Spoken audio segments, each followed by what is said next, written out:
we step into the world of big dreams, big moves, and big money. It's the Big Cheese Miami Recruiting and NIL Report with Manny Navarro. After 40 years, the Big Cheese remains dedicated to serving the finest Italian dinners, pizza, pasta, subs, and salads. All of their pasta is imported from Italy and cooked fresh every day. Visit BigCheeseMiami.com. Now, let's find out who's the Big Cheese the Miami Hurricanes are working on with insider Manny Navarro. All right. There he is, the man, the myth, the legend, Manny Navarro. How you feeling, my man? You feeling good? It's a Friday, man. What else could be better than that? Well, Ethereum up another 18%. Bitcoin is at 103,000. So let's see if you can get it to 104. It was at 103,133 right now, starting the interview. See if you can get it to 104,000. So there are things that could be a little better. I'll see what I can do for you. That's that right there is good, bro. It's actually turning around, which is a beautiful thing. So is Mario Cristobal done in the portal? Yeah, I don't know that they're necessarily done. I think they could potentially add one more piece here, a linebacker from Rutgers named Mohamed Toure. Of course, you remember the staff here at Miami, the defensive coordinator to hire Corey Heatherman was at Rutgers before. And so Toure is a 6'2", 240-pound linebacker, missed last season, but was highly productive in 2023 with 10 tackles for loss and 5 sacks. So I think things are progressing with him as far as potentially joining the class, which is pretty good right now. It's the number 3 transfer portal class in the country, according to 247, 18 additions. Only LSU and Texas Tech were better. So I think Miami is in a good position to add a little bit more depth to that pass rushing unit, which already has a bunch of young, talented guys. But I think veteran experience always helps, and it's probably smart to do that. And the one other area where they did add a piece since our last conversation a week ago, they were able to bring in a nickelback in Keontae Scott, who played at Auburn last season, transferred to Houston in the winter to join Zach Etheridge, who's Miami's defensive backs coach. He's 6'1", 192 pounds, really good punt returner as well, had a touchdown in 2003 on a punt return. But a guy who's played a lot of football in the SEC. And again, you add more depth, more experience to that DB room, which I think is big time upgraded compared to last year. All right. So I see out there that Miami has the most lucrative first-year deal on the table for 5-star offensive tackle Jackson Cantwell, and it's sitting around the $2 million mark. Yep. So talk to me about this, because I saw that out there and I'm going, great. Just show me great coaching, bro. That's what I need to see. I need to see great coaching. I know you get the team. I know you got the recruits. You had a better team than what was shown in results last year. So, I get it. So talk to me about Jackson. What's going on here? Because that's a lot of money, dude. Yeah, it's a lot of money, but he's making his decision on, I think, Tuesday of next week or Monday of next week, whatever the 13th is.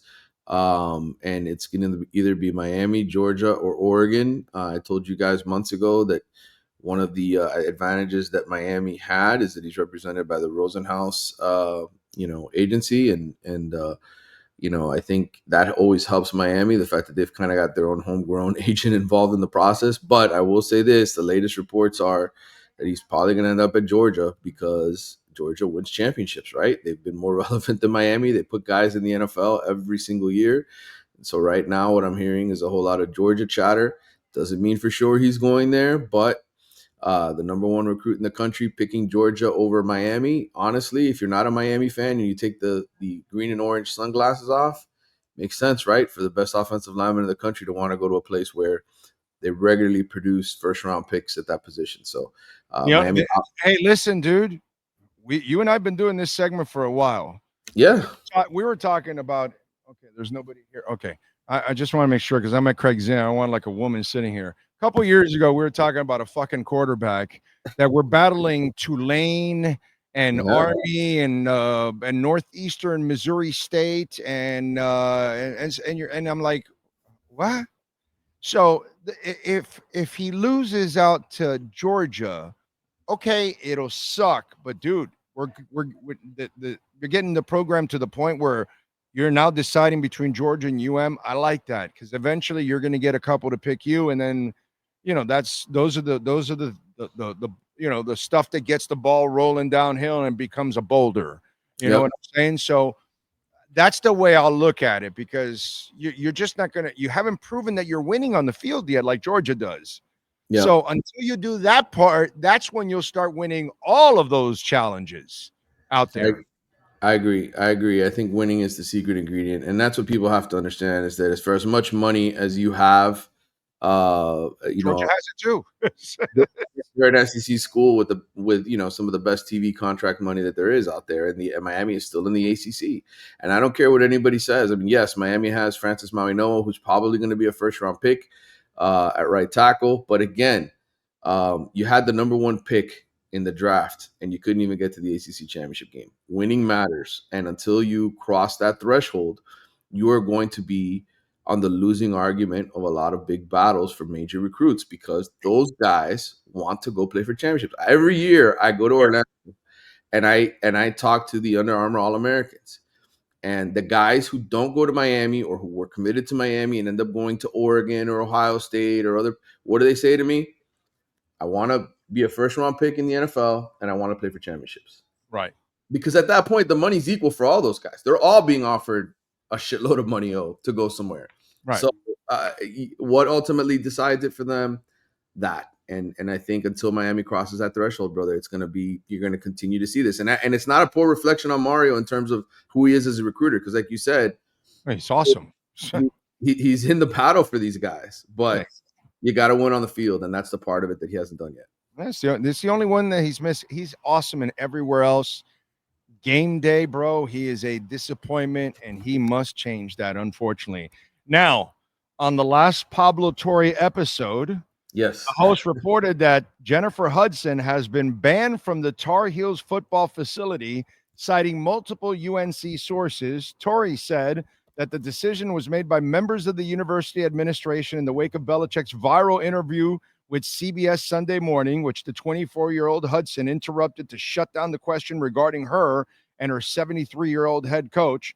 2 sources at the University of North Carolina tell me that there's been a decision that was made last week by the higher-ups inside the athletic department and that hired Bill Belichick to be the highest-paid public employee, not just to coach the team in Northern Carolina at $10 million a year, and that the decision was that Jordan Hudson, she is no longer allowed in the football building. She is not allowed on the football field. Don't think you'll be hearing much from Jordan moving forward. So, to me, this thing is just turning into a bigger mess, and it almost feels like he's doing this to set up a bridge for Stephen Belichick more than for him, to be quite honest. Absolutely. And so, brother, what's going on there? What are they building there? Is there you follow recruiting? I know it's not. I know it's a UM segment, but I gotta ask. This looks like a train wreck, dude. That's all I'm saying. And they're going to spend a lot of money on this. Tell me. Yes. We got to talk about other ACC schools on the show because, they are a national, program now because you have a 6-time Super Bowl champion with a hot 24-year-old girlfriend who's getting him in trouble, right? For off the field issues. Yeah, I don't know what's going to ultimately happen with the whole situation with his girlfriend and where it goes from here. But his family is obviously concerned and other people around him are concerned because this is a negative stain on him. As for the football program, Michael Lombardi, who spent many years with him, obviously in the NFL with Belichick, has done, I think, a pretty good job rebuilding that program. Not that North Carolina is ever going to win, I think, national championships in football. They're a basketball school. There will always be a basketball school, a baseball school. I think they've done a good job in the transfer portal this time, addressing offensive line, defensive line. They're trying to build it like an SEC team. And, I don't know that Belichick is going to win big there, but, North Carolina's been a pain in Miami's ass for a long time. Mac Brown owns Manny Diaz. Miami could not beat North Carolina for many, many years. And so they're a team to watch this year. I think they're going to be interesting to watch. I'm very interested to see what happens when, like you said, when Belichick hands the keys over to his son.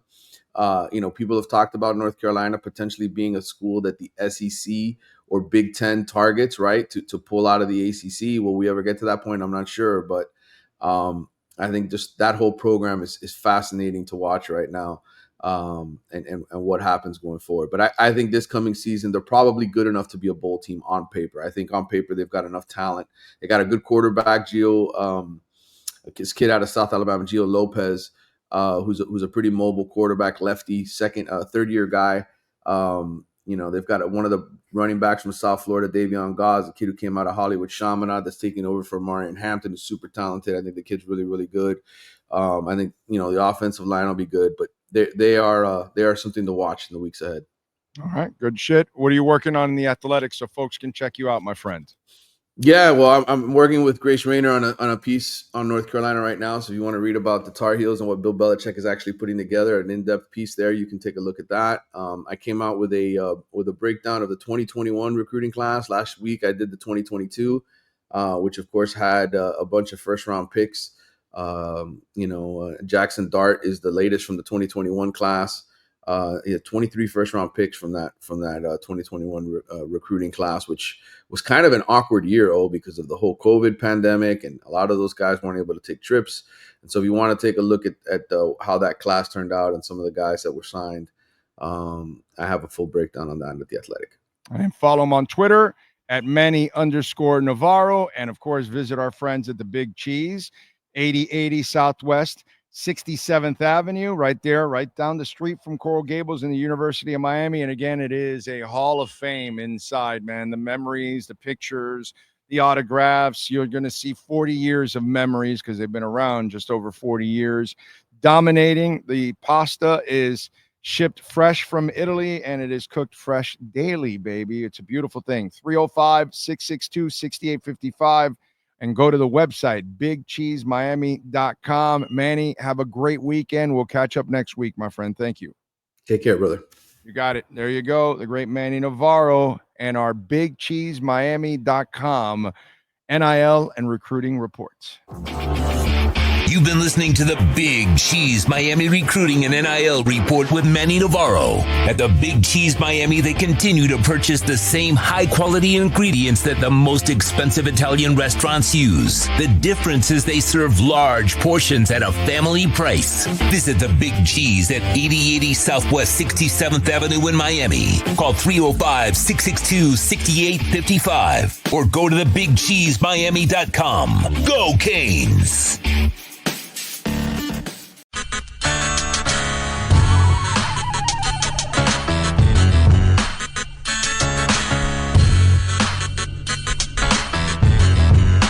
This is the Big O Show.